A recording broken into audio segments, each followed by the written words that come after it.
What's up, everybody? Welcome to this episode of the Man Cave Podcast Combo 715 Brew Crew Tailgate Combo 715 Bucks Tailgate Talk. Justus Cleveland's going to join me here in a second. We're doing a combo episode. We're going to talk a little Bucks, and we're going to talk a little Brewers baseball. Let's begin, though, with some baseball talk. As pitchers and catchers report this week, get ready for the sound of the ball hitting the catching mitt, one of the best sounds in baseball, the crack of the bats. I mean, the warmth. Yes, all that fantastic stuff. So we're getting closer and closer. We got the first spring training game is going to be not this Saturday, but the following Saturday, which you'll be able to hear right here on the radio dials. And we know there won't be a familiar voice on the radio this year for the Brewers. And we know we kind of suspected that they were going to do. I mean, there's probably going to be quite a few things this year, different points in time. Right. In that. But Adam McCulvey from Brewers.com about 25 minutes ago tweeted out, the Brewers are unveiling uniform patches this morning that they will wear throughout 2025 to honor the late Bob Uecker. So what it is, I'll try to describe it, but you can look it up online and such. But it's got his signature and then a baseball around it, but then around that baseball, another circle, it's an accent meant to conjure the colorful sports coats he wore on the Tonight Show. So it's like a plaid background there. I'm trying to look at the picture real quick because I do that too as you describe them. So, okay, yes. Yep. That's really nice. Mm-hmm. Yeah, so I think we kind of thought they were going to do something, but that's pretty cool. Just it's not just the uke. I think some people kind of thought, when he first came up, but so they put a little bit more design into it. It looks pretty darn cool. Signature, yeah. Yep. I mean, that's really cool. Again, it's going to be – I think it'll really hit us when you start listening to those first games, those spring training games. Not that he did a whole lot. He still did a few spring training games every year. Right. But you're still going to – just the fact you're listening to the radio and knowing that you're not going to get a chance to hear Uecker on there. So, and I think that's where it's going to really hit the guys like Jeff Levering and Lane Grindle, and that's when it's really going to hit them too. Those guys who just got to sit there and listen to him spin those yarns year after year after year. Yep. So with spring training coming up here, MLB.com came out with their top storylines for every team entering spring training. So Adam McCulvey picked the one for the Brewers, but before I tell you what he picked, I want to ask you, Justus, what would you say is the number one storyline for the Brewers heading into spring training this year? Boy, people coming off an injury would be my you got Yelich. So I think Woodruff, too. Woodruff's a big one, in my opinion. Yeah. I mean, those to me are the two biggest there. Finding a first baseman. I still feel like they're going to go out and I saw Joey Gallo's name floating around there. I say that with a huge sigh because the guy's hit 179 for like the last 7 years, but that's today's MLB. Right. You're still going to find a job. And Uecker hit 21 points better than that. So let's. Wow. Okay. Put it in that one there. But yeah, I think just the injuries and how those players bounce back because they're going to be some big players. And then what Jackson Churio does in year two as a starter. There's quite a few I think we could put number one. And you just named off a few of them over there. And neither one of those is what Adam McCulvey picked. There you go. That's why he's the beat writer, right? He said, who's the shortstop? Who's going to be the starting shortstop? Yeah. I would say filling in the Willie Adames hole that's big too. He said the Brewers lost 32 home runs from 2024, along with a popular team leader in Willie Adames, leaving a big hole at shortstop. Fortunately, Milwaukee has two capable young options for the position with Bryce Turang and Joey Ortiz. But so far, club officials haven't offered any indications of who will get the job. Turang not only won the Gold Glove at second base, he took home the Platinum Glove Award as the league's top overall defender. On one hand, that sounds like the kind of defender a team would want at shortstop. On the other hand, why mess with something that's working? Yeah, that's the question. Yeah, do you want to move a guy who's shown that he's one of the best, that was the best in your league last year? And how much did we even see Joey Ortiz play anything but third last year? Because Willie was out there pretty much every game. Every game until after they clinched, and then he finally took a day off. So that's where you just never really got a chance to see anybody. I mean, you're looking at the rest of those infielders. Tyler Black, he's basically a third baseman, isn't he? Third, first base, yeah. Andrew Monasterio, who's been there, but he's more of just a utility guy. Yeah. So, I mean, there's no one really, unless somebody shows up in spring training, but you want Ortiz out there, and you gave him a chance to play every day. So, to me, that's another really good defender. Yeah. So. I think Ortiz is probably the guy that gets the first shot at it, in my opinion. I just think you don't want to move a guy who you don't want to compromise having a great second baseman to move him to shortstop where maybe he's not as comfortable. Right. And if he's comfortable, they're fine. But if he's, I don't feel like, is it worth the risk to move him from second if it's not his comfortable position? And I think, too, if you move Ortiz there, you got that double play grouping there. Like, I want that to stick, that connection between, like, Ortiz and Terang. Like, if you move that there, whereas if you move Terang to short, then you're trying to find who's going to play the second base option over there. But, I mean, you've got that speed and I mean, covering the ground with those defenders of an Ortiz and Terang up the middle. Yeah. That could cover a lot of ground. Yeah, not a lot's getting through there. Those are two vacuum cleaners there cleaning it up. So, yeah, I think the question then is who's the corners. That's, especially at third then. I mean, you've got, Durbin that they acquired from the Yankees and that. Yep. But he's a small ball type of hitter. I know Pat Murphy said he loves him when that trade was coming down. But do you want more power coming from that spot? I mean, or are the Brewers set up to be, fans have wanted small ball for the last couple of years. Are they going to be more small ball this year? Well, I told you about that, some of those spring training games last year where it was pretty much the whole lineup was guys 5'10", scrappy, basically small ball players. And that seems to be the type that they're going for. You're going to find the power and insert it there, but they, in my opinion, have no problem playing small ball, which is a little different, I think, is what you're seeing a lot different from when the Council era there. Yeah. Of, just hoping to get the home runs and playing that statistic. I think they last year, and we saw it, they played small ball better than I've seen from a Brewers team in years. So I have no problem. I think if that's the way they want to do it, do it. People love home runs. You're going to get the home runs. This day and age, everybody can hit home runs in the MLB. I mean, Bryce Terang was Mr. Grand Slam. Yeah, that's right. So it's going to happen. So, right. Yeah, I love watching a game that involves a lot more strategy. So for me, I'm all for it if they're going to go smaller. And it puts more pressure on the opposing pitcher in that defense too, right? Because that we saw it last year. They want to steal. They've got guys who can steal. So, I mean, if you got these guys on base, they're hoping to put more pressure on that defense and that pitching staff. Yeah.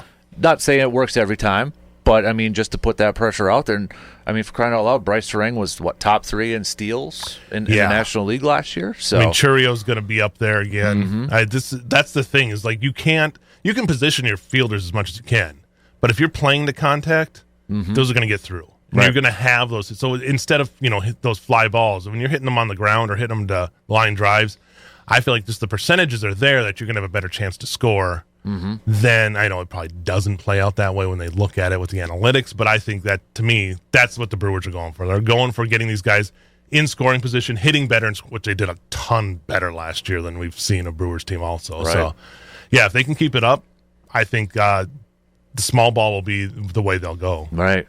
But you're right, though. I mean, you look at, okay, so that's McCauley's pick as shortstop, and it has a little bit of a trickle-down effect then, too, because, okay, if it's Ortiz at short, then who's third? If it's Terang at short, who's second? Yeah.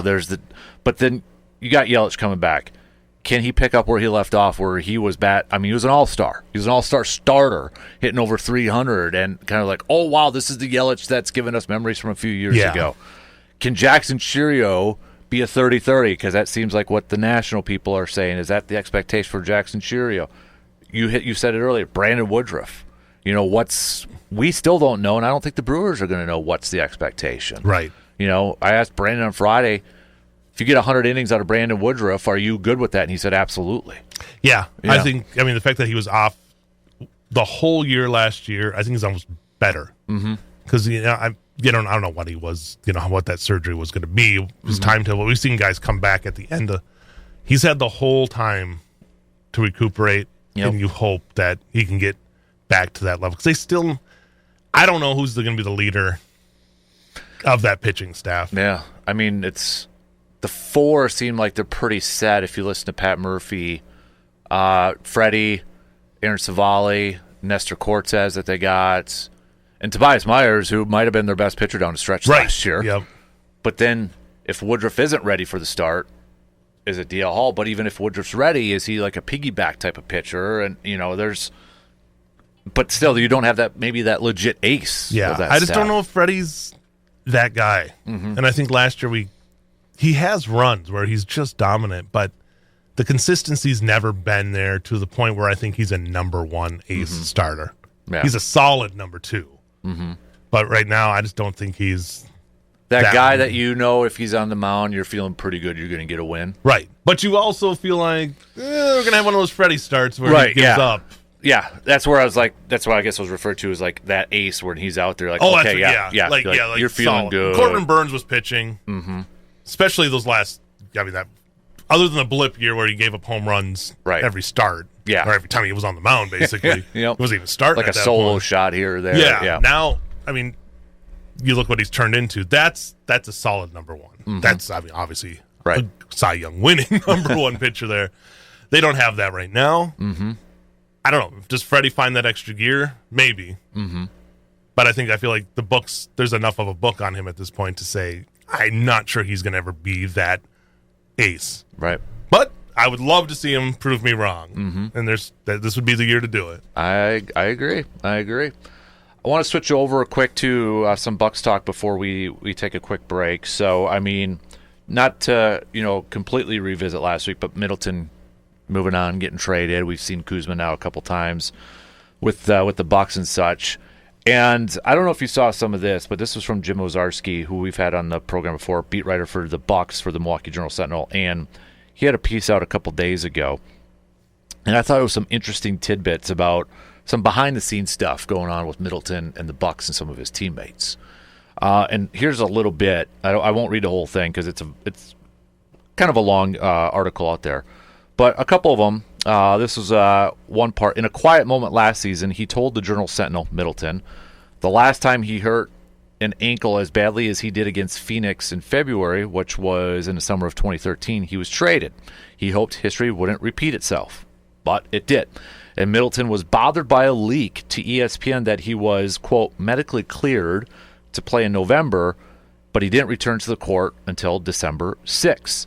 How long it took Middleton to return from injuries rubbed some teammates the wrong way over the years, and those same frustrations mounted at the start of this year, particularly as the Bucks struggled through the first month of the season. What's more, that process didn't endear him to Doc Rivers, and the two were at odds over Middleton's starting status and playing time by the start of the new year. Even Giannis and Damian Lillard were publicly forceful in their backing of Middleton's move to the bench on January 8th against San Antonio.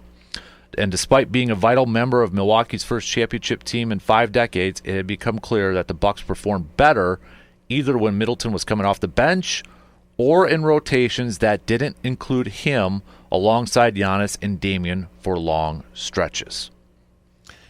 It's the evolution of a team. Mm-hmm. I mean, unfortunately, you see that with almost every good, great championship teams. At some point, guys are going to kind of start getting phased out, be it from injury, be it from age, be it from acquiring different players. And I think once Dame was there and he was your number two, solid number two for the Brewers, or for the Brewers, I'm still thinking of pitching. No, for the Bucks. Once it was him. The duo was Giannis and him. Mm-hmm.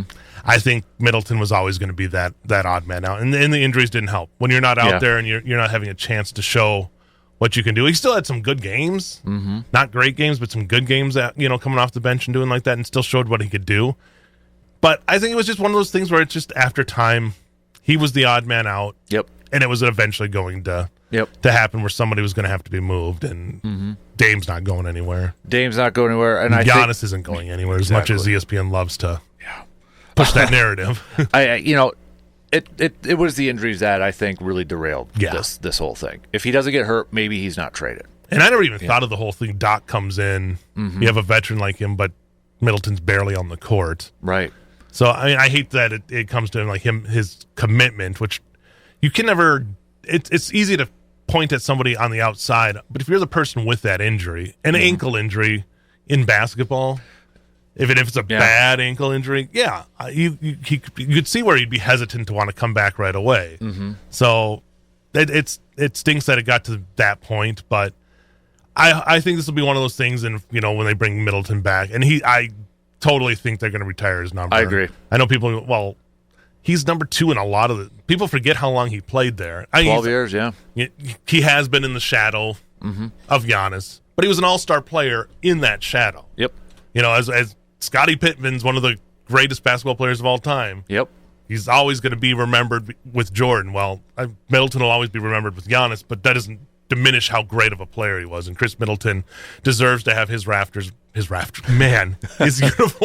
He gets the whole rafters now, like his uniform raised at some point. And I think all that'll be forgotten. Mm-hmm. But it's, when you're still a competitive player and you still want to be out there, it's hard to hear that stuff if you're like a Khris Middleton and not be a little bitter at the way it ends. But most endings with teams aren't storybook, and we've seen that a lot of times in the last recent history. I think, for me, the line where they said, Giannis and Dame publicly forceful for him going to the bench and such, because that was my biggest question mark with all these rumors was Giannis going to sign off on trading his best friend?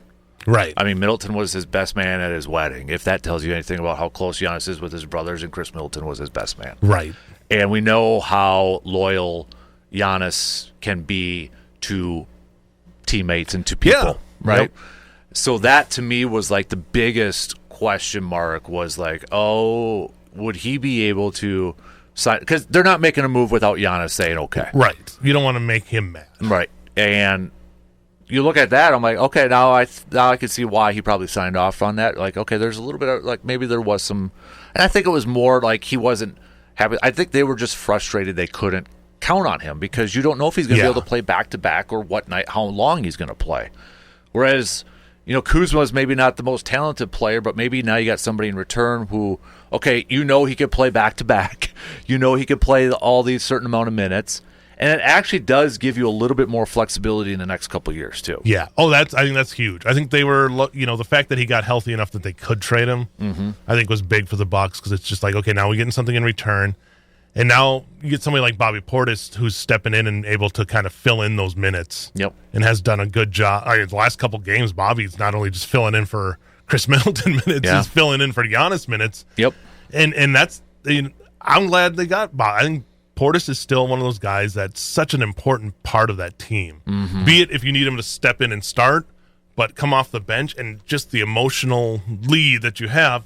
It's almost like you want him there because Middleton's not the most emotional guy out there. Right. Bobby's like the emotional core at times of that team. So I think that way of keeping Bobby, I think, was big. We saw A.J. Green's getting a little more playing time too. And I think your bench, you really kind of reinforced that bench now.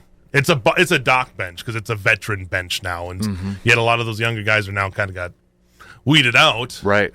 But it's more of a... But they're going to need that bench, I think, down the stretch here, too, to keep those guys healthy because, Giannis isn't playing until after the All-Star break. Doesn't sound like he's going to play in the All-Star game.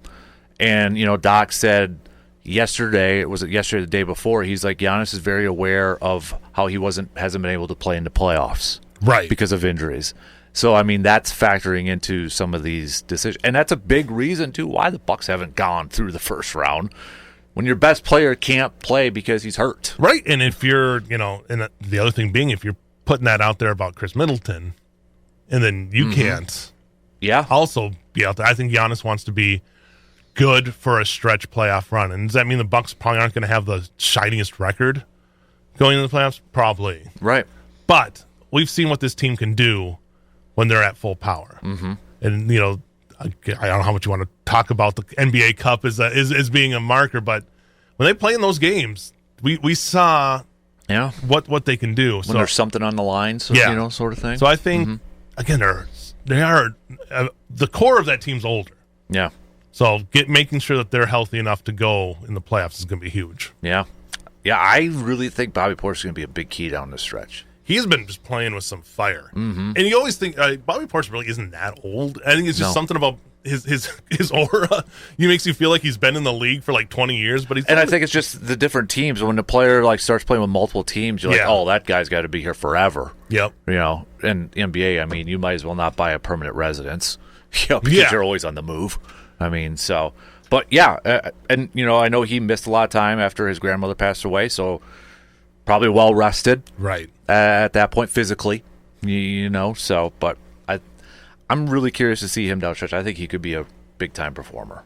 I do too. I really like the way that he's been picking it up, and he's not the guy that, I mean, he almost like, who's going to pick it up? Dame's Dame. Yeah, Dame is just so automatic, and but you always need that other guy to step up. Yep, and that's been Bobby lately. Yep.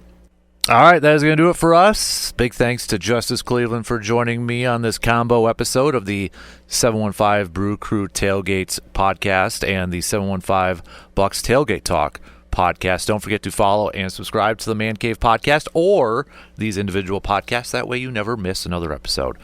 Again, big thanks to Justus for joining me. I'm Dan Casper, and we'll talk to you on the next episode or episodes of the Man Cave podcast.